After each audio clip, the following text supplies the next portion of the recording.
இந்த அழகி அழகு சீரியல்ல தங்கராஜோட கேரக்டர் நல்லவரா கெட்டவரா அப்படின்றது எனக்கு தான் புரியல, இல்ல உங்களுக்கும் புரியல அப்படின்றது கீழே கமெண்ட் செக்ஷன்ல சொல்லுங்க. சத்தியமா எனக்கு புரியல அவர் எப்படி நம்ம ஜட்ஜ் பண்றதுன்னு அப்படின்னு. ஒரு பக்கம் குடும்ப பிரியத்துக்கு மூட்டி விடுறாரு, ஒரு பக்கம் குடும்பம் சேரணும்ன்றதுக்காக தேவையில்ல நல்ல வேலையும் பாக்குறாரு. இதுல புரியல இவரோட கேரக்டர் நம்ம எப்படி ஜட்ஜ் பண்றதுன்னு அப்படின்னு. ஃபர்ஸ்ட் சீன் வந்து பாத்தீங்கன்னா மதியோட அவங்க அப்பா அம்மா கேக்குறாங்க, நீ மாப்பிள்ளை அடிச்சு அப்படின்னு சொல்லிட்டு கேக்குறாங்க. நான் ஒன்னும் சும்மா அடிக்கலாமா, அவர் நடிச்சதுனால நானும் அவர் அடிச்சா அப்படின்னு சொல்லிட்டு மதி சொல்றாங்க.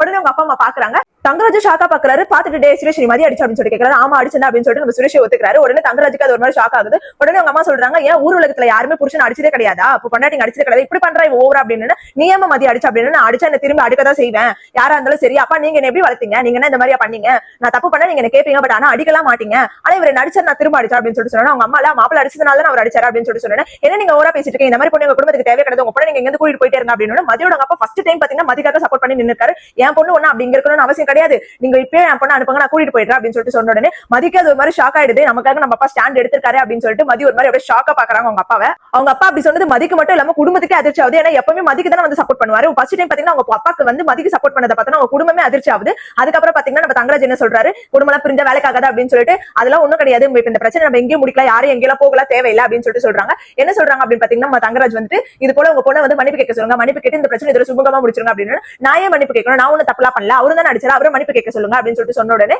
அவர் சொல்றாரு, அவன் எப்படி மன்னிப்பு கேட்பா அப்படின்னு. அதெல்லாம் எனக்கு தெரியாது, அவர் மன்னிப்பு கேட்டுதான் ஆகணும் அப்படின்னு சொன்னா. நம்மளோட மலர் வந்து இவர் தேவலாம ஆரம்பிச்சாரு, மன்னிப்பு கேட்கணும் அது கேட்கணும் இது கேட்கணும் அப்படின்னு. உடனே சுரேஷ் கத்துறான், மன்னிப்புலாம் கேட்க முடியாது அப்படின்னு சொல்லி கத்துறான். உடனே ரேவதி சொல்றாங்க, நீ மன்னிப்பு கேட்டுதான் ஆகணும் அப்படின்னு சொல்லிட்டு சொல்றாங்க. உடனே இந்த பிரச்சனை பெருசா உடனே தங்கராஜ் என்ன பண்றாரு, டி சுரேஷ் மன்னிப்பு கேளுடா அப்படின்னு சொல்லிட்டு மனசுல யோசிக்கிறாரு. என்ன யோசிக்கிறாருன்னா, இவ போலீஸ் ஸ்டேஷன்ல கொண்டு போய் நிறுத்தாம விட மாட்டாங்களா அப்படின்னு. மாப்பிள்ள வந்து மன்னிப்பு கேளுங்க, மன்னிப்பு கேளு சுரேஷ் அப்படின்னு சொல்லிட்டு மாப்பிள்ள சொல்லணும். அவங்க மாமனார் வந்து கத்துறாரு, அதெல்லாம் மன்னிப்புல கேட்காத சுரேஷ் அப்படின்னா. அப்புறம் மாமனார் கூட்டு போய் உள்ள பேசுறாரு, மாமா நீங்க வாங்க அப்படின்னு சொல்லிட்டு. இப்ப வந்து அவ போய் போலீஸ் ஸ்டேஷன்ல கம்ப்ளைண்ட் கொடுத்தாலும் டொமஸ்டிக் வயலன்ஸ்ல எல்லாரும் உள்ளதான் வைப்பாங்க, அதனால சுரேஷ் வந்து மன்னிப்பு கேட்க சொல்லுங்க அப்படின்னு சொல்லிட்டு சுச்சுவேஷனை புரிய வச்சுட்டு அவங்க அப்பா வந்து சொல்ற சுரேஷ் மன்னிப்பு கேட்கறா அப்படின்ட்டு. அதெல்லாம் என்னால முடியாது அப்படின்னா. உடனே பாக்யராஜ் சொல்றாரு, தப்பு பண்ணப்பு மன்னிப்பு கேட்கல ஒன்னதும் கிடையாது, ஒழுங்கு மரியாதை மன்னிப்பு கேள அப்படின்னு சொல்லிட்டு சொல்றாரு. உடனே வந்து சுரேஷ் மன்னிப்பு கேட்கிறாரு. மதியம்ல இதான் கடைசியா இருக்கட்டும், நானும் உங்களை அடிச்சது தப்பு தான், சாரி, ஆனா நீங்க நடிக்கிறது இதான் கடைசியா இருக்கட்டும் அப்படின்னு சொல்லிட்டு சொல்றாங்க. மன்னிப்பு கேட்டு முடிச்சோன்னா தங்கராஜ் சரி ஓகே பிரச்சனை முடிஞ்சது அப்படின்னு சொன்னா மாப்பிள்ள அப்படின்னு சொல்லிட்டு மதியம் அப்பா அம்மா பேசுறாங்க. சுரேஷ் அதை மதிக்காம உள்ள போயிட்டாரு. உடனே மதிய கூட்டு போய் உள்ள பேசுறாங்க, வா மதி அப்படின்னு சொல்லிட்டு. இங்க உனக்கு இருக்க பிடிக்கலன்னு நீ வீட்டுக்கு வந்துரு மதி அப்படின்னா. மதி நான் பாத்து பாப்பா, நீங்க தைரியம் தான் வளர்த்துக்கிறீங்க, நான் பாத்துப்பேன், எனக்கு பத்தி நீங்க கவலைப்படுறீங்க அப்படின்னு சொல்லிட்டு உங்க அப்பா அம்மா காதல் சொல்லிட்டு வெளியில வந்துட்டாங்க. அதோட அவங்க அப்பா வெளியில வந்து நீங்க எது வந்தாலும் எனக்கு எதனா கால் பண்ணி சொல்லுவீங்க, எந்த பிரச்சனையா இருந்தாலும் அவங்களுக்கு அப்பா அம்மா நாங்க இருக்கோம், நீங்க எது வந்தாலும் இனிமே கூப்பிடுங்க, அவளை அடிச்சு கொண்டுடாதீங்க அப்படின்னு சொல்லிட்டு கையெடுத்து கும்பிடுறாரு. உடனே அது மதி ஒரு மாதிரி பாக்குறாங்க. பாத்திரம் வந்து பாத்தீங்கன்னா அப்புறம் தங்கராஜ் சொல்றாரு, அந்த மாதிரிலாம் அடிக்க மாட்டாங்க, இது நல்ல குடும்பம் தான் அப்படின்னு சொல்லிட்டு சொல்றாரு. என் பொண்ணு வந்து நான் சூழ்நிலைக்காக கல்யாணம் பண்ணி கொடுத்து நல்ல குடும்பம் தான் கல்யாணம் பண்ணி கொடுத்தா, ஆனா இங்க எல்லாரும் இப்படி இருக்காங்க அப்படின்னு. நீங்க கூட கவலைப்படாதீங்க ராமூர்த்தி, இது நல்ல குடும்பம் தான் அப்படின்னு சொல்லிட்டு அவங்க அப்பா சொல்றாரு. தங்கராஜ் சொல்றாரு சரி ஓகே அப்படின்னு சொல்லிட்டு அவங்க அப்பா அதோட கிளம்பிடுறாரு. அவங்க அப்பா அம்மா வெளியில வந்துட்டு அப்புறம் நம்ம மலர் வந்து ஆறுதல் சொல்றாங்க, நீங்க கவலைப்படாதீங்க, நான் அவளை பாத்துக்கிறேன், நீங்க பத்திரமா போயிட்டு வாங்க, நீங்க நினைச்சு கவலைப்படாதீங்க அப்படின்னு சொல்லிட்டு சொன்னா சரி பாத்துக்கோங்க அப்படின்னு சொல்லிட்டு சொல்றாங்க. பாக்யராஜும் மலரும் வந்து வெளியில அவங்க அப்பா அம்மா அனுப்பிடுறாங்க.